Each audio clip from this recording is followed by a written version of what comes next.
Hello and welcome to the Honest Business Podcast. I hope you are very well. It is lovely to have you with me. Today we are going to do a personal Q&A. So it's relating to business, but it's about sort of me and sort of my business, I suppose. And we've done one of these before and it went down really well. So I thought, you know what, let's do another one. I've got 6 questions and we will dive right in, and hopefully this will help you sort of feel not alone, or maybe it gives you some insight to know that everybody is kind of working through similar things, no doubt. Number one is we're going in there strong. The question is, what are your big business fears?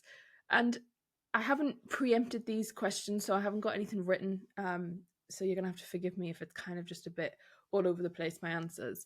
I'm struggling with this one. Like, I'm trying to think to give you something juicy, like what is there that I can give you that's like really real, and like what's a big business fear? And I don't have a lot of them.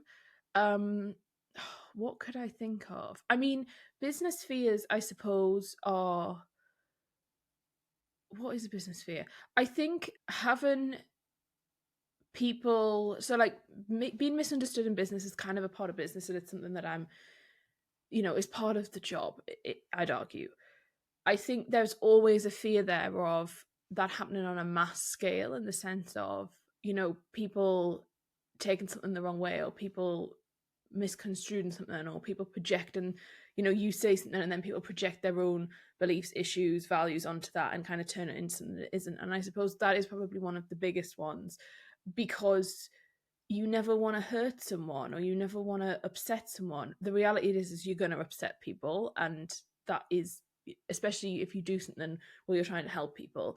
And there is a reality where, I say things a lot to people that they don't want to hear, but they're sort of paying me for that. And people, say that they want to be told what they want to hear, and most of the time that is true. But there's also a period where sometimes people don't necessarily really want to hear what they sort of think they do, and they don't. And that's fine, and that in itself's okay. The bit that it becomes tricky is if people then kind of don't have the emotional intelligence. And that's part of the reason we have such a huge thing in the business of, like, people have got to be at a certain point in their life and in their personal development journey, because if they don't have the skill set to move through that, that can then manifest into other things, where that can be like disengagement from a program, or it can be sort of lack of sort of self-responsibility, or there's like a lack of communication, and that can kind of spiral. And that's something that I don't love. Like, I hate that. I really, so that would be a fear, I suppose, like that happening on a huge mass scale. I'm trying to think what my other business fears are. I don't have a right lot. I kind of come at it thinking, my job is to solve problems. I solve problems for people's businesses every day. So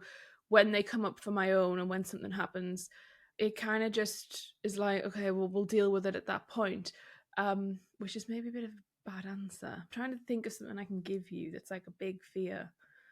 It used to be, when I only had one business, it used to be around platforms and around being removed from platforms or having access denied. So when you run a product-based business, you've often got to rely on various different other agencies to help you with, when I say agencies, I just mean like businesses, to help you along the supply chain. And that is a big worry for product business owners. And that can be something that people really worry about and have issues. And it's like a real genuine worry, concern, because sometimes these, if you get sort of knocked out of something, then your whole business can be completely taken away from you. So that used to be a big fear. But yeah, I don't have much on that one. Sorry, I hope these questions aren't all like this. Otherwise we're going to be in for a boring episode. Question number 2. What makes you so motivated to succeed? That's a good question. This for me is from, initially came down to desperation. That's, I gotta be totally honest. It came down to needing to survive, needing to find a way to enjoy life. I started my first business in a really low place, in a real place of just a horrendous time in my life, and it it saved me in so many ways and has given me so much. And I suppose what motivates me to succeed, sort of what kept me going beyond that and through the piece of, because you've always got that startup motivation, and then what has kind of got me through from that was lifestyle, was like a desire of understanding from a very young age. I knew I didn't want certain things that I was experiencing, or I didn't want the lack of options that I had, or I was very certain in certain choices that I wanted to be able to have available to me at various different points in my life. Um, I was very aware of money from a very young age, and that was something that I then understood how it worked. And I don't mean in the sense of like building wealth. I just mean in the sense of like, you need to have enough money to do X, and then an extra bit of money allows you to do Y, and really figuring out how much money do I want, how much money do I need. And I think that was really interesting from a young age. I used to write out like the exercises I get people to do where I talk about your dream life, and you know, literally writing yourself a budget for your dream life. How much is the mortgage on that massive house you want, or how much is, you know, your monthly beauty bills, or things like that. I was doing that from a bizarrely young age, and I don't think it's a good thing. I'm not sure, but I was doing that from very young teens, like very, very sort of 12, I think even maybe younger than that. Like, I had such a clear understanding. So for me, it was like I've been manifesting, if you will, this life and the success for such a long time. And I think what's interesting is, you know, many of you will know I'm not massive on, like, I'm not going after making billions or, you know, loads and loads of money. I've got nothing wrong with people who are doing that, but well, I do to some degree in terms of billions. I don't necessarily think it's necessary, but you know, if you want to go and make 10 million a year, then in your business, then great, like fine, no problem. Like some businesses they have to in terms of their business model.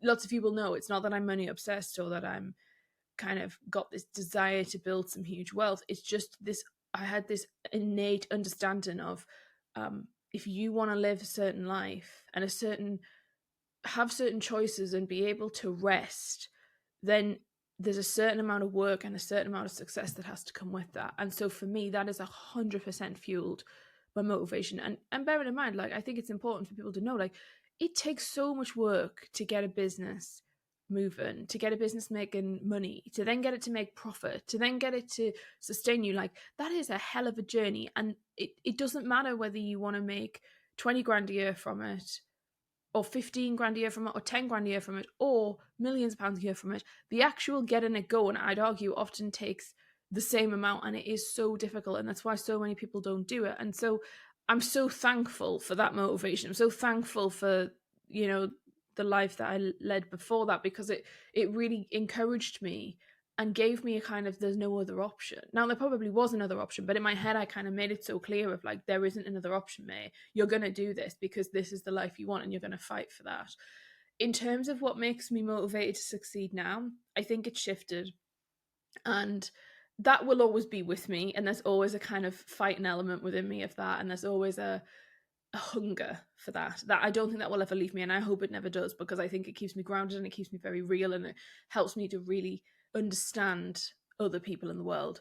However, I do think it has shifted also to now having the element of other people, and what does motivate me to succeed is the impact piece, and is about helping people. And I suppose it sounds quite selfish in the fact, but often that is accelerated when people send a lovely message, you know, and that's not me saying send me a lovely message, but that helps, you know. I have to be honest, I think people don't say, but that helps when someone sends me a message and just says, it can be a little one word, or it can be a line, or someone says like, the podcast was great today, or this has really changed something for me, or you know, I had one yesterday who said, we would never have done this in our business if it wasn't for you and the work we've done. And they're a client, but they also use the podcast and they use the free stuff we've got. And they were like, we never would do that. And, you know, when I get that on a, you know, quite frequent basis, I'm very, I don't want to say lucky, because I work hard for it, but I, you know, support people in a way that the motivation comes the more people say, this is working, or this is helping me, or what is lovely is when we work with people for years and years, and sometimes people will just randomly on one day say, I've just been reflecting, and I am so glad that I pulled that trigger and said yes to working with you. I'm so glad that I made that risk when I was really unsure about spending that much money, but I knew that I needed to do that because it was the next piece of our journey.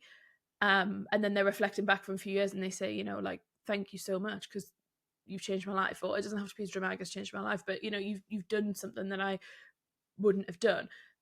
That is so meaningful when that comes in. And it doesn't have to be that they've changed, you've changed my life. It can be so small. It can even be that they're starting to make sales on a daily basis rather than them having to like manually go out and do it themselves. Like, it can be so small, but when people share that feedback, it really helps.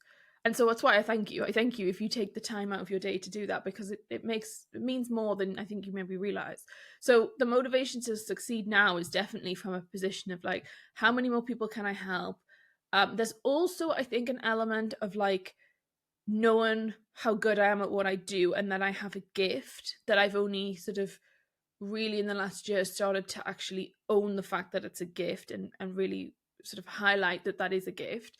And then this desire of, I want more people to experience that. And the reason I say it is because I think for a period of time I was very much like, there's so many people who do what I do, and you will be the same, right? You're listening to this. It's very rare that someone's going to be in an industry where no one else does it. So often we've all got, competitors, colleagues, we've got different people who are doing something similar. And I think there was a period of time where I was very much like, I am here for the people who want me and who, desire to work with me.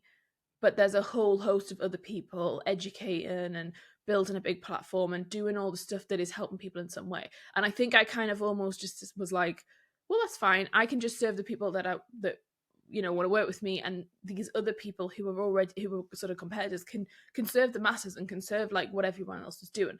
I think what has happened is, I think I'm starting to lean, as I've lent more into this idea of, I have a gift in what I do, in the sense of how I can communicate, or how I can share information, or how I can pull information out of others, or how, everyone's approach is different. That's when I've started to lean further into this idea of, actually, May, the desire and the motivation to succeed has become bigger, in the sense of knowing that there is so much more out there that people need to know, that they're not sort of getting from elsewhere. I don't know if that's very easy to follow or not, but I think it's quite an interesting one. It's something that it's a journey, and that's what I said at the beginning. Like, this is very much a journey, as it for me as it is for others. But it definitely changes over time, which is fun. Okay, number 3. Let's move on. Why did you decide to start a business helping other women? Oh my goodness, I love this question. Oh, this is such a nice question, and this kind of links to what we were talking about, right? So, those of you who don't know, I have another business, and that was my first business, and it's a product-based business. And I then, a few years into that, decided to start May James, and to start helping other women. Now, this has all happened alongside me having the other business. I went to business school for 4 years. I was consultant on the side, like unpaid. I did stuff where, like, I didn't know I was consultant. I was essentially talking to people, talking to friends. And I was like, just thought we were having conversations. But then I realized, like, oh, you're not just having a conversation, like, you're actually consulting and you're helping them. And it was just this weird moment of like, I shouldn't know all this information, but I do. And I shouldn't be able to help people in the way that I do, but I am. And so there was a kind of moment of exploration of that. In the meantime of that, I also did my dissertation and my research project at university on female earning aspirations of, I think it was under 30s. And it was a really fascinating insight. I mean, it wasn't a huge study. It wasn't a massive, it wasn't thousands and thousands of people that I was speaking to, but it was a real moment for me to prove, I suppose, some of the theory I had around money and around social mobility and around, especially in the Northeast. Remember, I went to university in the Northeast, and it's a very different place than London. It's a very different place from the South, and that has massively shaped who I am and the business today. So I had done that. I had also consulted in Uganda, so I went for 3 months to Uganda. And I volunteered as a business consultant there. And that was a really interesting, fascinating thing of seeing business play out in real time, of like, oh, you were given such a small amount of money. I'm talking, I think it was equivalent to £1 British, equivalent to their currency. And we had 5 entrepreneurs in like a small group of us. And we had to kind of work with them all. So it was essentially like mentoring these 5 individuals, or coaching them and teaching them, and helping to educate them and for them to launch a business. And they were so random. Like, I'm talking like totally random businesses. For us, for example, there was a chalk supplier who would sort of make chalk and then supply it to a local schools and businesses. There was someone who was trying to set up a grocery store because they lived a couple of miles out of town where there wasn't really any other supplies, so they wanted to kind of bring a thing that would benefit the community but also could make them profit. There was lots of different sort of random obscure businesses, and through that process, and bear in mind there was 3 different language barriers going on.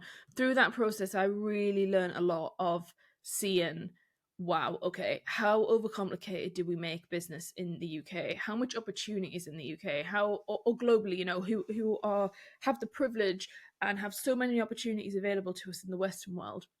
And I was thinking, this doesn't make sense. Like, business doesn't have to be this complicated. Part of that work I did, we helped them prepare pitch for microfinance loans, which, if you don't know much about microfinance loans, it's a very funny space in the sense of there's some really unethical parts to that, but there's also some incredible, and I mean incredible, organizations who essentially fund, you know, women or men, but a lot of them can fund women and can help women who can't in certain countries get access to a bank account or can't get access to credit or can't access various things that would prevent them from starting a business. Microfinance loans can be so immensely transformative, and there's 2 organizations that I know of that I trust and that I've seen like the real impact that they make. And so part of the job there was to prepare them to pitch for investment for microfinance loans, and then I actually sat on the panel for that. So there was many entrepreneurs, and I obviously wasn't allowed to sit on the ones that I'd supported, but for the ones that I hadn't, I then sat on the panel to hear the pitch. So it was kind of like a Dragon's Den sort of thing, and then we would actually give money. So we'd then like allocate funding. So this was like serious business. Like, this was life-changing stuff for people. Really, really important. And it was a fantastic experience. What I would say is what some of you will know is, during that experience, that's when I got ill, and I got very ill, and I, in hindsight, should have came home. I should have came home way earlier than I did. I didn't come home early. I sort of stayed for the whole duration. And now I have a chronic illness that is probably going to be with me for the rest of my life, and it affects me every single day, and has, you know, really limited my life in many ways. And so it's a very bittersweet experience, that one, because I came back a very different person. And yeah, it's kind of a hard one. It's changed my life. I don't regret it, because May James wouldn't exist if I hadn't gotten ill. So, you know, it swings and roundabouts. I live a beautiful life now. I live, you know, my dream life, and part of that wouldn't have happened. So yeah, that is a long way of talking about why did I decide to start a business helping other women. I basically saw from numerous different angles from around the world, like a perspective that many won't see, I suppose, of just how transformative entrepreneurship is, and how much opportunity with, you know, the online world that people have around the world, and also how misunderstood women are, in the sense of, like, when you look at entrepreneurship material and getting people to build a business, and how do they get their business off the ground, because remember, the issue really is, it's like, well, there's tons of issues, but one of the big issues is, how can women get to that £1 million mark, or how can they get to 200 grand a year, or how can they get to 2 million? Like, that is a real kind of untapped area that there's not a lot of conversation around, particularly wasn't back then. And I basically realized, this has to, like, why? It doesn't make sense. It doesn't need to be so complicated. And so, long story short, that was how May James sort of became a thing. I don't know how much we want to go into kind of how the business actually started, but I essentially spent a year on an entrepreneurship project where I basically mapped out a consultant firm. It was May James Limited, and it's really interesting how the business today is very much similar to what we mapped out. It's slightly, you know, that there's obviously changes, and there's parts of it that haven't happened, in the sense of who we serve has massively changed, and what some of the offerings were that were built out. But it's very weird to see. I found some documents the other day actually from that time, and it's really surreal seeing, price points and how much how much we plan to charge and forecasting and stuff. And it's very interesting. It's very similar. It's amazing to see how much you can make happen. So yeah, I decided to start a business helping other women because I love other women. I want to support other women. I think women are absolutely amazing. I love men, but I think women are absolutely incredible. I also another big motivator was my mum, and seeing, when I talk about seeing different perspectives, she was someone who worked extremely hard, worked in education, sort of public sector, you could argue, higher education. Well, sorry, not higher education, further education, and helped some really vulnerable individuals in society. And I really saw this idea of you can work and work and work your ass off, but if you are in a career or an industry or somewhere where that's never, the money isn't there, then you're never going to make a certain amount of money, and you're never going to have, or it's unlikely, sorry, that you're going to have a certain standard of living. And that was something that was really obvious to me. I saw someone who didn't go to university, but then went and got a degree on like a night course and had, multiple different jobs at one time. And I really saw this idea that working hard does not equal money. And again, this is not me saying that money's the be all and end all. It's far from it. But I think there's a lack of understanding in this country about, or a lack of acknowledgement about how much bloody money you need to just live, especially in recent years. And I really saw that from her. I saw this idea of like, it doesn't matter if you work 50 hours a week or 70 hours a week. If your pay grade is your pay grade, or your pay scale is that, your earning potential is a set amount, and that inevitably doesn't work for a lot of people's dream lives. And so for me, I was sat there thinking, well, hang on a minute, like, so many people have got transferable skills where they have a skill that people are prepared to pay for, and they just need to package that differently. And you could say that that is essentially the essence of what I do at Mary James, because we do help people who have left a career, have been, teachers for however many years, and are now shifting to use the teaching skills into something else. So it's a beautiful thing. We tend to have two sets of people. I've either got people who are leaving corporate or leaving some kind of career because they've got this massive bank of experience and they're going to make some money on their own and create their dream life and that sort of thing. Or I work with really young people who are amazing, who are like, I've got this expertise, I've done a couple of years in corporate, or I've got this kind of basis that I've created, and now I want to monetize that. And those two are gorgeous things. So as you can probably tell, I can talk about this forever. But deciding to start a business to help with the women was a real no-brainer for me, and it was something I've always wanted to do, not necessarily the business, but I've always wanted to help with the women. And then when I realized I was really good at business, when I realized, I was like, oh my goodness, I just do this stuff and it comes really naturally to me, and I love it and I breathe it every day. Like, that was just like bingo for me, and I was like, yeah, I've got to do this. Why wouldn't I? It's really fun. I feel immensely grateful for finding something that I love to do. It's a joy and a privilege to wake up every day and be excited to go to work. Okay, number 4. What do you like about running a product-based business? This is interesting. Product-based business, I really like how passive it can be. I like how, when I say seamless, it's not always seamless, but how seamless it can be, and how great it can be for people who have mental health issues. That's something people don't talk about. So product-based business can be amazing if you don't have to be the kind of brand behind it. You don't have to be the face of it. You can create so that it'll make you money whilst you're living your life and doing other things. When I started my business when I was really mentally ill, and not that that was like the only benefit of it, but I just think like sometimes people want to start a personal brand type business or lead some kind of startup, but they're mentally not in the space to do so. And by the way, I'm not saying that people have to be like amazing individuals that never have anything wrong with them. I'm just saying, like, if you're in a mental health crisis or you're like really unwell, sometimes trying to start a personal brand is a bit of a like overkill. It's not going to help your recovery. So having a product-based business can be a really beautiful thing. I feel like I'm making it sound like it's the easiest thing in the world. It's really like fab. There's many downsides to running a product-based business, but I do enjoy that. I also enjoy moving clothes and recycling clothes, because what we do is sort of take clothes and move them to new homes, and aid kind of this whole circular fashion thing. And I know now that's so huge. When we started that a number of years ago, it really was not the industry that it is today. It's changed a lot. but I enjoy being able to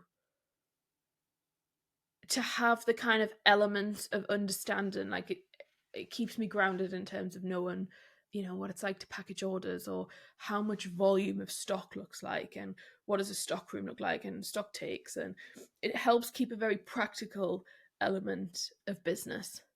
It's a funny one, but then when you have like issues like returns and customer service and various different agencies you have to depend on, delivery companies, there is a whole section of running a product-based business that is tedious, frustrating, annoying, and can be really like unprofitable at times. So it's definitely not a kind of, I wouldn't, when people say to me, should I start a product-based business or a service-based business, I nearly always say service-based, because running a product-based business is bloody hard. And in this day and age, if you are creating a product, that is, I would argue, nigh on impossible. But that is a controversial opinion that I have, in the sense of, if you're going to create something, try and patent it, try and trademark it, have some kind of USP, I mean, you are battling against such massive conglomerates that it is very difficult to do. However, it's not impossible, and we see fantastic businesses you probably know of in your head right now, thinking, oh well, I know this small business and this small business and this small business. Like, it is possible. I'm not saying don't. I'm just saying,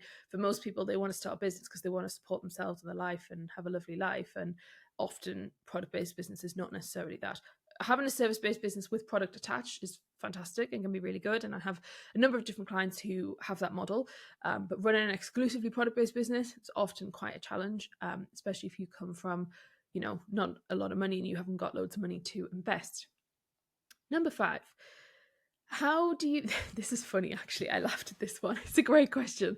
How do you manage to not get sick of hearing about everyone else's problems? I actually get asked this quite a bit, and I think it's a lovely question for people to ask.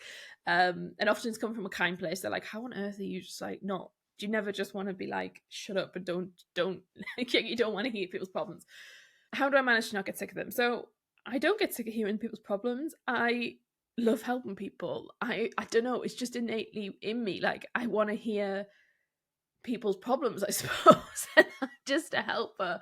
Don't get me wrong, it's something that I constantly have to watch and be careful with, and something I work with my therapist on, in the sense of, how do you not end up wanting to be a fixer? And there's a whole different sort of psychological positioning that I do a lot of work actively on, to make sure that I'm sort of staying well to me, and that I'm looking after myself, and that you don't, it's very easy, some of the situations I get in, it's very easy for that to become unhealthy for me and not healthy for me. But we kind of, I've got a support system in place to make sure that doesn't happen. So how do I not get sick of everyone else's problems? Boundaries is the hugest thing for me. You know, I have to be very strict with my boundaries. Some people do not understand my boundaries. Some people will question them and have opinions on them, and that is okay. Like, that is not my problem. I think when you have the level of emotion that some people are coming at to me with, there is no other way that I can do it unless I have boundaries. So I have clear days that I'm at work, clear days that I'm not, and even within shorter amounts of that, of when can people contact me, how can people contact me, what is an appropriate length of time for people to contact me, can they send me a voice note for 15 minutes, or do they have to actually keep it to 2 minutes, for example? And that's not me saying that people, you know, if they need to talk to me for longer than that, they can't, but it's about, really, the more that I get better at my job, the more I can facilitate people to give me information in a much clearer and succinct way that is better to emotionally protect themselves and for me. But something I would say here is that compassion fatigue is really real. So compassion fatigue is something that I experience. It was last year I experienced it, and it was weird. It wasn't to do with work, it was to do with home. So I had a really tricky home time last year where there was a lot going on, and my life changed quite a bit. And when you are having your job, which my job, you know, I choose the type of consultant that I am, and the type of advisor I am, and the type of coach that I am there for people to come at me when they are like in a real crisis mode. Some people, some coaches and things, they design their businesses and they design things so that it's unlikely that they're going to get that. And that's fine. This is not me saying that I'm better than anybody, or they should do this, or I should do that. Like, it's not. Everyone does what they want to do. I have purposely chosen that the people who want to work closely with me I am there as the kind of like, oh my goodness, this has happened. What the hell are we going to do? I don't know. There's sometimes tears, there's panic, there's frustration, there's anger, there's this emotional dysregulation. Like it can be across different stakeholders. There can be various different things goes on. Often, the problems might be multi-layered, and there's like certain people disappointed and they've messed up. Like sometimes people have made a mistake, right? Like, but I'm the person often that people turn to because I'm a trusted person. I'm the person that they know is not going to judge them. It's not going to kind of flip out. It's not going to then emotionally not be able to support them. So they come to me and I will help them. But there is an element of when you have that, and I have to be very careful about how many people I can support at that level, right? Because I can obviously support various different amounts of people at various different points. And there's a difference between getting on a Q&A session on Zoom and having a conversation with a group and helping someone in that moment for 5, 10, 15 minutes versus someone sort of a private client who is needing some kind of emergency support. What does become tricky is when other things in your life happen and you end up with like 10 different areas of your life that is requiring emotional capacity from you. Now, last year was a great test in that because last year I was able to really show myself how good my leadership development stuff has been and is. I spend a lot of time on making sure that I'm constantly progressing and constantly learning and constantly from almost a emotional development, emotional intelligence perspective, a leadership perspective. And last year was really good because last year was a real test of how robust is that, how great am I going to be at doing that. And it worked really well last year. We had a great year in the business and people had a fabulous year and what they achieved, and they were really supportive, and that's great. But what happens at the end of every quarter is I have to check in and I do a compassion fatigue kind of scoring system where I'm like, how are you all right? Is this type of client too heavy? Is this type of client, like, where do you want to sit? And that's very easy for me to do because I'm so strict on my boundaries and because I'm so strict on how many people I have in certain different containers. I don't have lots and lots of clients at a certain level. I just physically can't. So it's helped me to not get sick of hearing about everyone else's problems because I want to hear about them. I want to help them. I want to be the person that they turn to because often people don't have any other person to turn to. So it's a very privileged job to do. But something I would say is the process I go through of having to look after myself is huge because what's also important to note is, and this is not like a thing against clients, it just is what happens, it's human behavior, is often I can help someone and then I won't get the kind of like, thank you so much. Well, they will say thank you, but what I mean is it's like sometimes if you're in life and you help someone through something, you often, if you're that close to them, you will often then get the positive end of it where it goes well or it kind of all wraps up and it's great, and you will get the kind of them decompressing and then enjoying whatever it is that they've solved. Sometimes I don't get that with clients. So what has to happen is I have to then emotionally take responsibility for myself. And this is down to emotional regulation. It's down to how I process my work. It's around, how do I compartmentalize clients and different people's needs and different people's approaches. And that's all part of the work. And I think people don't realize that that's what they're paying for. Like, part of the reason people are paying a high amount is because it's not just the time that they're spending like with me physically. This is a long sort of answer and I could go on about this forever and it's probably not that articulated very well. So sorry if it isn't. But I don't get sick of hearing about people's problems because it's my job and I enjoy it and I'm very professional and I'm very good at what I do. Does it, can you get sick of hearing about people's problems? Yeah. And I think if there's ever, and to be fair, there's never been a point where that's come, but if it ever comes to a point where I think I can't hear this vacuum, then I will just put things in place to prevent that. The other thing I would say though is making sure I have enough space and time to look after myself and my family and the people around me is key, right? I then have enough energy and support to then give to everyone else. If I was on the phone with clients having a panic and a breakdown every day, 24 hours a day, I would hate it. So the only reason that doesn't happen is because I don't let that be an option. And it is certain times. So for example, the people that work the closest to me get Voxer access to me or Slack access, depending on what they want.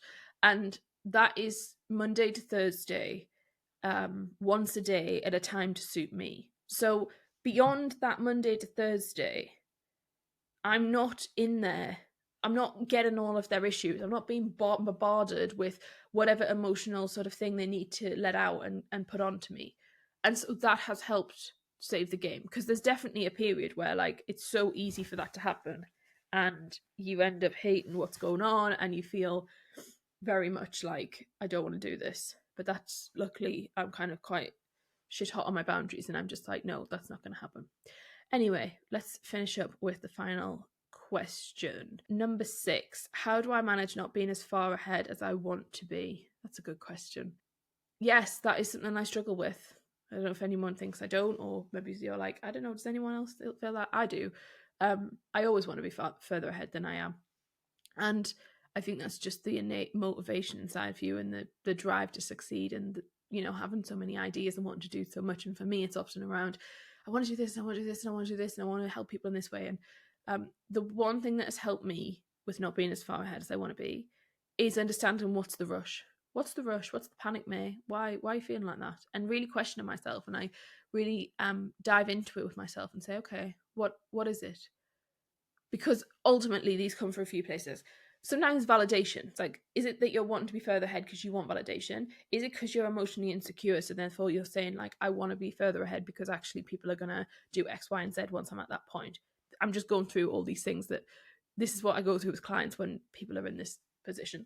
The other thing to look at is often it's like you want to be further ahead than you want to be because you don't want to sit in the moment of right now. And often people don't want to sit in the moment of right now, even when things are going really well. So for me, it's like I always sit and think, right, what do I love about this moment? What's really going well? Well, how do I want to sit in this? And it's not that I can't progress. It's just like, how do we enjoy that period right now? And I'm in that literally at the minute, because I'm recording this in April of 2024, and I am in a period of enjoying what I've built and enjoying the beautiful clients I work with and enjoying space.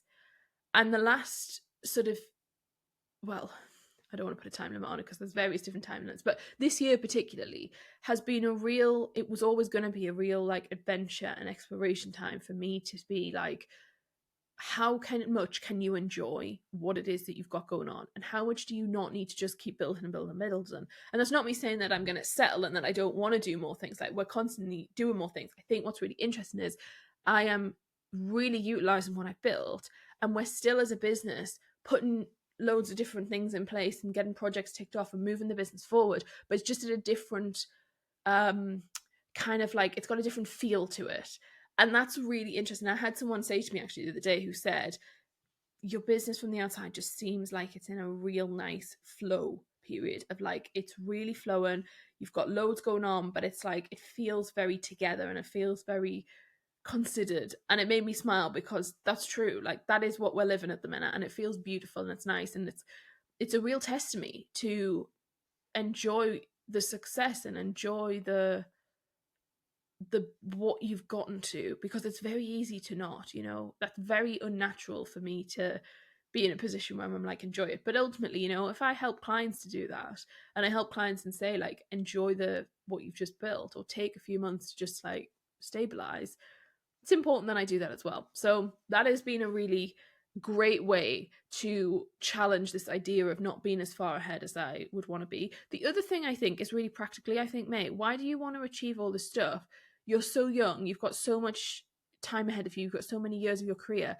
There's no need for us to achieve everything straight away, because like, what are you going to do after that? What are you going to do once you've achieved all that? And that brings me a lot of peace, actually, because I just sit there and go, yeah, like, why am I so bothered? Like, it doesn't make sense. I don't need to be. Like, there's plenty of time. And so that is something that I really sit with. I also think a lot of the time, if you slip into this idea of feeling like you're not as far ahead as you want to be, often that comes from a comparison place. Often it's like, oh, so and so's doing this and I'm not there yet, or I've gotten to this point, and there's just this like grappling with, it's always looking outwards rather than looking inwards. It's always this like, other people are doing this and this is happening and someone else has done this. And that, I think, is a recipe for disaster. And it's something that a number of years ago I managed to not completely, but sort of 95% just completely tune out of my brain and just stopped being this thing. It was just like, oh, okay, that's it. That's something that's there, but I don't engage with it. So that really helped. This has been a real long ramble. I hope you've enjoyed listening. If you have any other questions, send them over to me and we will start adding a new list together so that we can do another one of these. But hopefully you've sort of learned a bit more about me maybe, and have heard inside of my brain and what it's like to, maybe it was like if we were going out for dinner together and we were chatting. Let me know if you like this type of episode. Some people will be like, no, it's not clear enough and it's not kind of moving forward enough, and others of you, I imagine, will really enjoy this kind of chilled out, more conversational based podcast. I will speak to you soon. Have a fantastic week. See you in the next episode. Bye.